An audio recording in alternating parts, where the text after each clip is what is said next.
दोस्तों, हम सभी फोटोग्राफर्स का अधिकतर काम फ्लैश लाइट में ही होता है। फ्लैश फोटोग्राफी में अपर्चर हमें कितना देना है, ये बड़ा महत्वपूर्ण प्रश्न रहता है। हम चाहे कितने ही अनुभवी फोटोग्राफर क्यों ना हो, दो अलग अलग इमेजेस की एक्सपोजर थोड़ा डिफरेंट हो ही जाती है।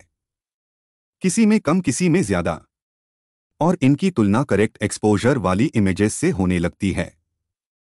जैसा कि हमने अपने पिछले video expert tips on flash photography में बताया था कि यदि आप TTL फ्लैश का इस्तेमाल करते हैं तो आपको ज़्यादा कठिनाई नहीं होगी, लेकिन यदि आप नॉन TTL फ्लैश से फोटोग्राफी करते हैं तो अपर्चर कितना देना है, यह बहुत महत्वपूर्ण होता है। कभी कभी आप अपने असिस्टेंट्स को कैमरा देकर छोटे फंक्शंस कवर करने के लिए भेज देते हैं। इन सभी अवस्थाओं में ये बहुत महत्वपूर्ण होता है कि आपको कोई ऐसा तरीका मिल जाए कि सभी फोटो एक जैसे एक्सपोजर की आ जाए। इस वीडियो में हम आपको यही बताने वाले हैं कि आप कोई सी भी फ्लैश यूज करें, चाहे स्ट्रेट हो, बाउंस हो, रिफ्लेक्टर के साथ हो या सॉफ्ट बॉक्स के साथ हो, आप अपर्चर सिचुएशन के हिसाब से ऐसा लगाएं कि सभी इमेजेस का एक्सपोजर एक समान आकर्षक ही आए। आइए वीडियो को शुरू करते हैं। अब इन सभी इमेजेस को देखिए। ये चारों अलग अलग अपर्चर पर ली गई हैं। निश्चित रूप से इनमें से कोई एक ही आपको पसंद आएगी, लेकिन पिक्चर लेने वाले को ये नहीं मालूम था कि किस अपर्चर पर पिक्चर ज्यादा अच्छी आएगी। इन सभी पिक्चर्स में कोई पिक्चर अंडर एक्सपोज्ड है तो कोई ओवर एक्सपोज्ड है। कोई एक पिक्चर ही है जो करेक्टली एक्सपोज्ड है। F8 पर ली गई पिक्चर इनमें सबसे ज्यादा एक्यूरेट है, जिसमें ऑब्जेक्ट भी करेक्टली एक्सपोज्ड है और बैकग्राउंड भी। करेक्ट एक्सपोजर जानने के लिए हर फ्लैश का एक गाइड नंबर होता है जो फ्लैश के डब्बे के ऊपर लिखा रहता है। गाइड नंबर हमें ये बताता है कि सबसे पहले कैमरे में ISO 100 पर फिक्स कर दीजिए। फ्लैश और ऑब्जेक्ट के बीच की जो दूरी हो उसे गाइड नंबर से डिवाइड कर दीजिए। मान लीजिए आपका गाइड नंबर 72 है और आप 10 फीट की दूरी से पिक्चर लेना चाहते हो, तो 72 में 10 से डिवाइड करते हैं तो 7.2 आता है। आप 7.1 अपर्चर लगा दीजिए, परफेक्ट पिक्चर आएगी। इसी प्रकार से अगर 15 फीट से पिक्चर लेना हो तो 72 में 15 से डिवाइड करिए तो 4.8 आता है। आप कैमरे में 4.8 का नियरेस्ट 4.5 अपर्चर लगा दीजिए, बिल्कुल सही पिक्चर आ जाएगी। यहाँ हम एक बात बताना आवश्यक समझते हैं कि ये गाइड नंबर सिर्फ डायरेक्ट फ्लैश के लिए ही एप्लीकेबल रहता है।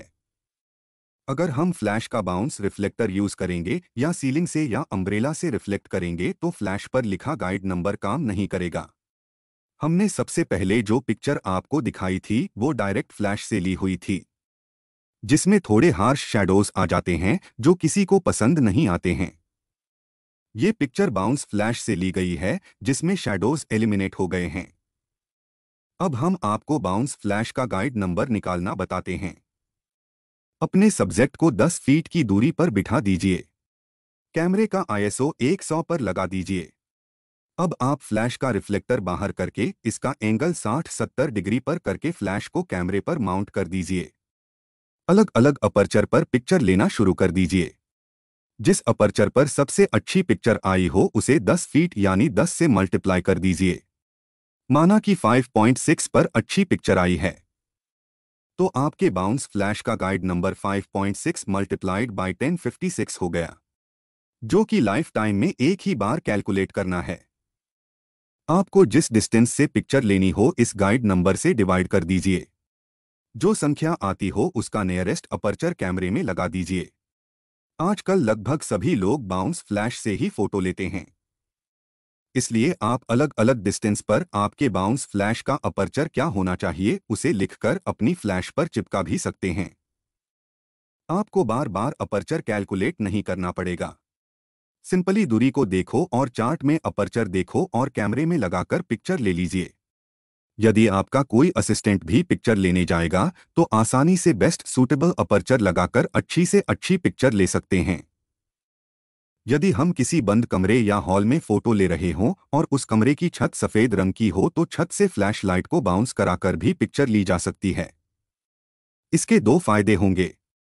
पहला, कमरे में मौजूद सभी लोगों के ऊपर लगभग बराबर लाइट पड़ेगी, सबके चेहरे एक जैसे ही एक्सपोज्ड होंगे। दूसरा, चूंकि छत से सब्जेक्ट की दूरी हमेशा एक समान रहेगी, इसलिए एक ही अपर्चर पर सारी पिक्चर ली जा सकती है। लेकिन इस केस में फ्लैश से ऑब्जेक्ट की दूरी बदल जाएगी। आपको फ्लैश से छत के एंगुलर डिस्टेंस और छत से ऑब्जेक्ट के बीच की दूरी को आपस में जोड़ना पड़ेगा। जो वैल्यू आएगी उसे फ्लैश के ओरिजिनल गाइड नंबर जो बॉक्स पे लिखा था में से डिवाइड करना पड़ेगा।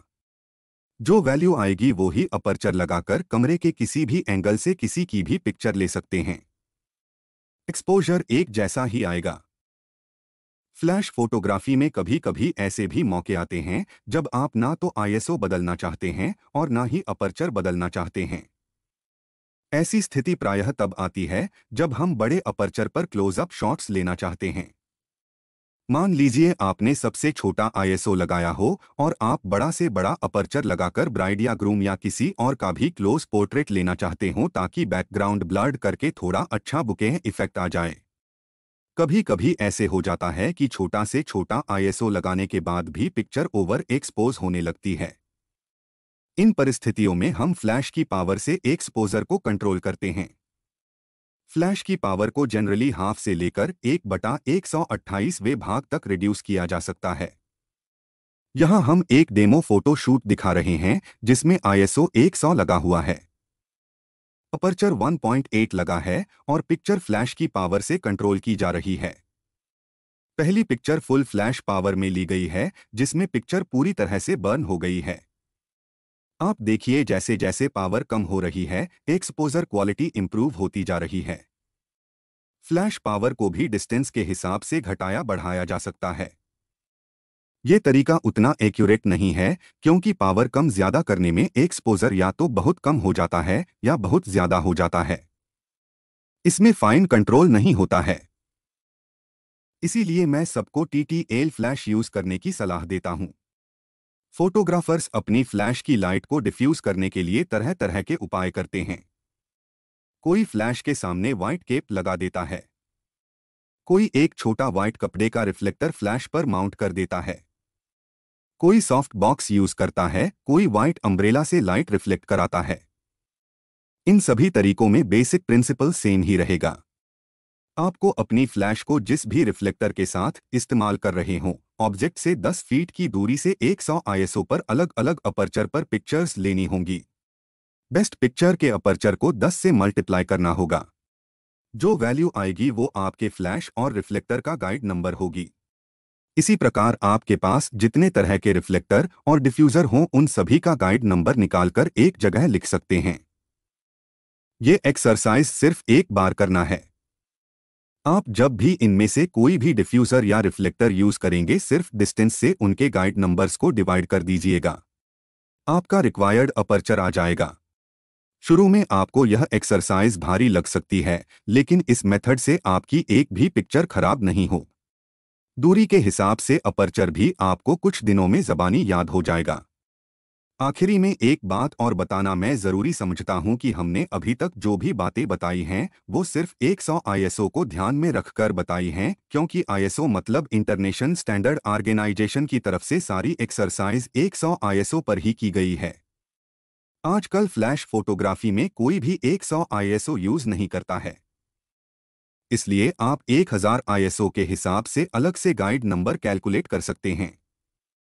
इसमें आपको 1000 आईएसओ पर 10 फीट पर बिठाकर अलग अलग पिक्चर लेना होगी। बेस्ट पिक्चर के अपर्चर को 10 से मल्टीप्लाई करना होगा। ये आपका 1000 आईएसओ पर गाइड नंबर हो जाएगा। किसी भी नए आईएसओ पर आप इक्वल एक्सपोजर क्या देना है वो भी आप कैलकुलेट कर सकते हैं। आशा करते हैं आपको इस वीडियो से अपना एक्सपोजर इंप्रूव करने में कुछ मदद मिलेगी। अपना फीडबैक हमें कमेंट बॉक्स में ज़रूर शेयर करिएगा। अगर आपको यह वीडियो पसंद आया हो तो इसे लाइक और शेयर करें। चैनल को सब्सक्राइब भी जरूर करें। जल्दी ही मिलते हैं एक नए वीडियो के साथ। नमस्ते। जय हिंद।